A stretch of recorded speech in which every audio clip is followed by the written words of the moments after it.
దేశం మొత్తం మీదున్న best gold sellers, best designs ఇప్పుడు హైదరాబాద్ లో pan India jewel show. Don't miss it.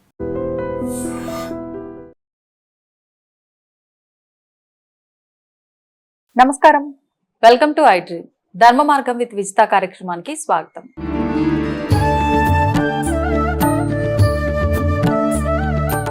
నమస్కారం గురుగారు. పరమేశ్వరార్పణం. గురుగారు, స్త్రీలకు సంబంధించి అంటే క్షేత్రానికి వెళ్ళినప్పుడు, ముఖ్యంగా తిరుపతికి వెళ్ళినప్పుడు చాలా మంది మొక్కుకుంటారు, మేము అక్కడికి వచ్చినప్పుడు ఇలా అంటే గుండు చేయించుకుంటామని కానివ్వండి, లేదు అంటే 3 కత్తెరలు అని, 5 అని, 7 అని, ఇలా వాళ్ళకి తోచినట్టుగా వాళ్ళు సంకల్పం చెప్పుకొని ఆ కోరిక కోరుకొని నిజంగానే వెళ్ళి ఆ మొక్కును చెల్లించుకోవడం చాలా వరకు చూస్తాం. కానీ కొన్ని సందర్భాల్లో వింటూ ఉంటాం, అసలు స్త్రీలు ఇలా జుట్టు తీసేసే వ్యవహారాలు చేయొద్దు, శాస్త్ర విరుద్ధం అని. అసలు వాస్తవం ఏంటి? దాని గురించి వివరణ ఇవ్వండి. వాస్తవం అనేటువంటిది జనాలకి చాలా మందికి తెలియదు. ఆ తెలియనటువంటి నికృష్టమైన మనుషులందరూ కూడా చెప్పింది విని మన జీవితం కోసమే కదా చెబుతున్నారు అనేటువంటిది ఆలోచన చేయకుండా రకరకాలుగా మాట్లాడేటువంటి మూర్ఖమైనటువంటి నీచమైన జనాలు చాలామంది భూమి మీద తగలబడ్డారు. అందులో మన తెలుగు వాళ్ళు ఎక్కువ మంది ఉన్నారు. అదేంటండి అంటే, ఇంతకుముందు జరిగింది ఒకసారి ఇదే విషయంలో. ఆడవాళ్ళు ఎప్పుడూ కూడా గుండు చేయించుకోకూడదు. ఎప్పుడు చేయించుకోవాలి? వైధవ్యం. భర్త చనిపోతే 10వ రోజు నాడు గుండు చేయిస్తారు. ఇప్పుడు ఏమైంది? ఈ మొక్కులు అని చెప్పి గుండు కొట్టించుకోవటాలు, 3 కత్తెరలు ఇవ్వటాలు, 4 కత్తెరలు ఇవ్వటాలు, ఇవన్నీ కూడా పరమ నిషిద్ధం. ఈ కత్తెరలు కూడా లేదు. ఇప్పుడు కూడా స్త్రీకి సర్వకాల సర్వావస్థలందు నిషిద్ధమే. 2, అసలు ఆవిడికి స్త్రీకి అర్హతే లేదు. నేను మొక్కుకుంటాను, పురుషుడికే లేదు అసలు. ముందు స్త్రీకి అసలు లేదు. నేను మొక్కుకుంటాను, నేను ఈ మొక్కాను. ఎవరిని అడిగి మొక్కావు? నేను ఏదైనా ఒక మొక్కుకోవాలంటే మా నాన్నగారు బ్రతుకున్నంతకాలం ఆయన అడిగి అడగాలి. మా నాన్నగారు అనంతరం మా అన్నయ్యని అడగాలి. ఎందుకంటే నాకు పైన 2 ఉన్నారు. నేను ఎప్పటికీ జ్యేష్ఠుణ్ణి కాదు, అంటే నాకు ఎప్పటికీ కూడా ఆ స్థితిలో పెద్దరికం నేను తీసుకోకూడదు. కాబట్టి వాళ్ళని అడిగి నేను చెయ్యాలి. వాళ్ళని అడగకుండా నేను మొక్కుకున్నాను అని అంటే, ఒకటి నేను పెద్దవాడిని అయినట్టు. నేను పెద్దవాడిని అయ్యానంటే వాళ్ళు బ్రతికిలేనట్టేగా. ధర్మంగా మనం మాట్లాడుకోవాలంటే, ఉన్నది ఉన్నట్టుగా మాట్లాడుకోవాలంటే, నా పై వాళ్ళందరూ ఉండగా నేను ఒక నిర్ణయం తీసుకున్నాను మొక్కు అని అంటే, పెద్దవాళ్ళ అనుమతి లేకుండా నేను తీసుకోకూడదు. కానీ నేను చేసుకున్నానంటే నాకు జ్యేష్ఠత్వం వచ్చింది, నాకు పెద్దరికం వచ్చిందంటే ఏంటి అక్కడ పరిస్థితి? వాళ్ళు ఎవరు బ్రతికలేనట్టేగా. మరి అది మొక్కేనా? మొక్కు కాదు. పొరపాటును కూడా అటువంటి విధానాలు అనుసరించకూడదు. 2, స్త్రీలకి కావచ్చు, పురుషులకు కావచ్చు, చాలామంది బుద్ధి నశించి, మరి చెప్పే వాళ్ళకి బుద్ధి లేదో, ఆచరించే వాళ్ళకి బుద్ధి అంతకన్నా లేదు, గడ్డి తింటున్నారో తెలియదు. కానీ సంవత్సరంలో పిల్లలకి వెళ్ళి గుండు చేయిస్తారు. ఎంత ప్రమాదం అండి అది! అసలు ఏ శాస్త్రంలో ప్రమాణంలో చెప్పబడి ఉన్నది? ఎక్కడ చెప్పబడి? పుట్టు వెంట్రుకల లేదా? పుట్టు వెంట్రుకలు కూడా లేదండి, తీయకూడదు. ఎవరికైనా, అబ్బాయికైనా అమ్మాయికైనా తీయకూడదు. దానికి తృతీయే వత్సరే చౌలం ఉత్తరాయణే శుక్లపక్షే శుభార్థేతు కృత్వా అభ్యుదయకం తతః అని చెప్పబడి ఉన్నది. 3వ సంవత్సరంలో అమ్మాయికి కానీ అబ్బాయికి కానీ 3వ సంవత్సరం వచ్చినప్పుడు ప్రధానంగా అబ్బాయికి చౌలము అనేటువంటి చేస్తారండి, అంటే చెవులు కుట్టించడం.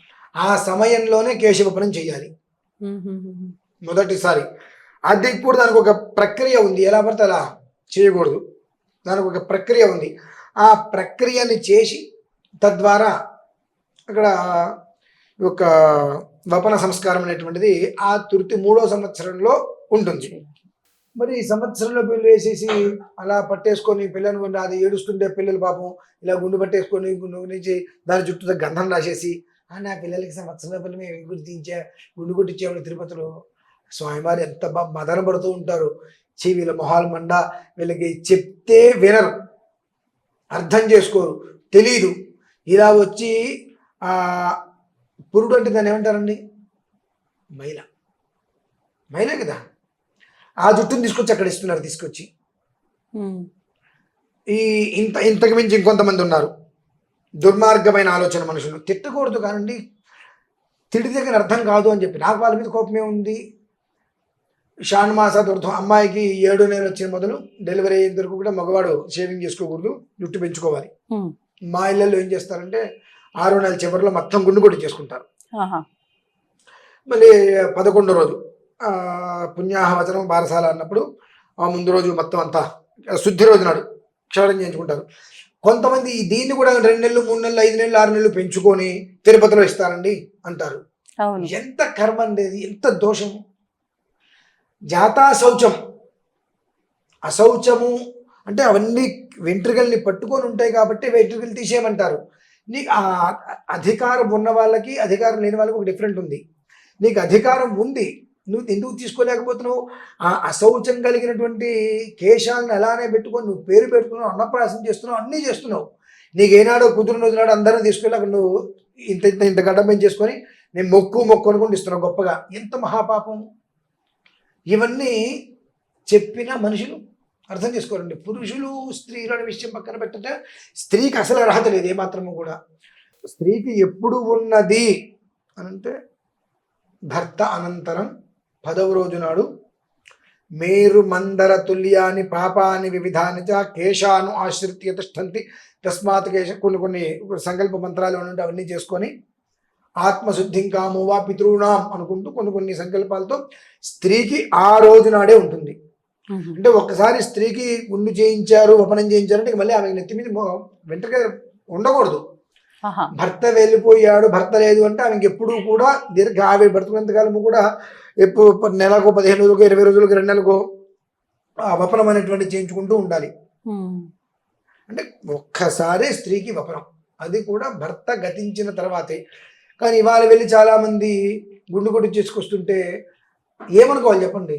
అంటే వీళ్ళకి వైధవ్య ప్రాప్తి కలుగుతుంది అనుకోవాలా, కలిగి పని చేశారనుకోవాలా, మరి ఏమనుకోవాలి? భగవంతుడి దగ్గరికి వెళ్ళి మొక్కు ఇచ్చేసామంటున్నారు కానీ అసలు మొక్కు ఎలా ఇవ్వాలి, ఎలా ఇవ్వకూడదు, అసలు ఎందుకు ఇవ్వాలి, ఎందుకు ఇవ్వకూడదు, ఎవరివ్వాలి, ఎవరివ్వకూడదు, ఏ రకంగా ఇవ్వాలి, అసలు మనకు అర్హత ఉందా లేదా అనేటువంటి విషయాన్ని కూడా కొంచెం కూడా ఆలోచన లేకుండా అనాలోచన రహితంగా ఇటువంటివన్నీ కూడా చేయటం వలన తాను చెడ్డపోతే వనమంతా చేర్చింది అని ఒక చోట ఇబ్బందికరం ఉంది.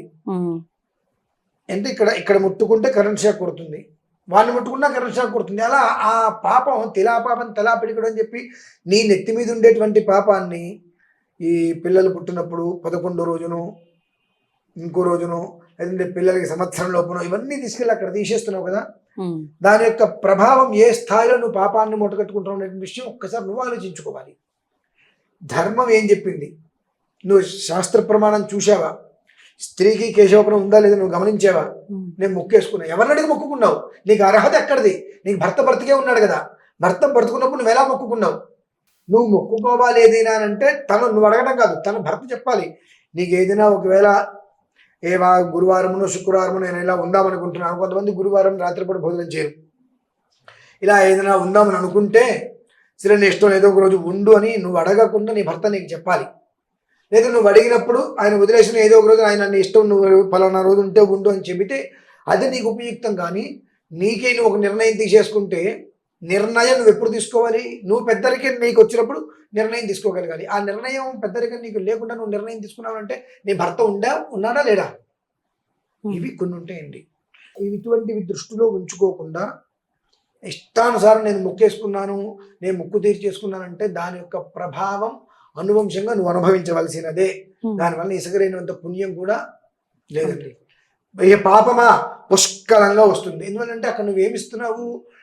పవిత్ర క్షేత్రానికి వెళ్ళి మైల అనేటువంటిది ఏదైతే ఉందో ఆ కేశాన్ని తీసుకెళ్ళి అక్కడ ఇస్తున్నావు నువ్వు. కాబట్టి మరి తాను చెడ్డపోతే వనమంతా చేర్చిందని చెప్పి నీ పాపాన్ని అందరికీ అంటగట్టేసావు. కాబట్టి అది అందరి పాపాన్ని నువ్వే అనుభవించాలి, తప్పదు. కాబట్టి ఇవి తెలుసుకొని జాగ్రత్త పడితే జీవితం అనేటువంటిది సుస్థిరంగా నిలబడుతుందమ్మా. అది ధన్యవాదాలు గురుగారు. పరమేశ్వర తవ్వండి, తవ్వుతూనే శివలింగం సరే దాన్ని అట్లా కప్పేసేయండి, చూపించదండి. Krishna is there. మూర్తి పూజ కాదు, సాక్షాత్ బ్రజేంద్ర నందన భగవాన్ ఉన్నారు మూర్తిలో. ఏమీ ఆశించకుండా ఆరాధించే వాళ్ళు కూడా ఉన్నారా ప్రభుజీ? నిజమైన భక్తి అంటే మనకు తెలియదు కాబట్టి